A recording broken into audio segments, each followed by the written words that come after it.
داغ دہلوی 25 مئی 1831 کو دہلی میں پیدا ہوئے۔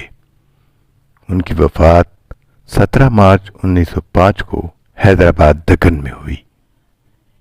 ان کا ایک کلام: پھرے راہ سے وہ یہاں آتے آتے، اجل مر رہی تو کہاں آتے آتے، نہ جانا کہ دنیا سے جاتا ہے کوئی، بہت دیر کی مہرباں آتے آتے، ابھی سن ہی کیا ہے جو بے باکیاں ہوں، انہیں آئیں گی شوخیاں آتے آتے، نتیجہ نہ نکلا تھکے سب پیامی، وہاں جاتے جاتے یہاں آتے آتے، سنا ہے کہ آتا ہے سر راما بر کا، کہاں رہ گیا ارمغاں آتے آتے۔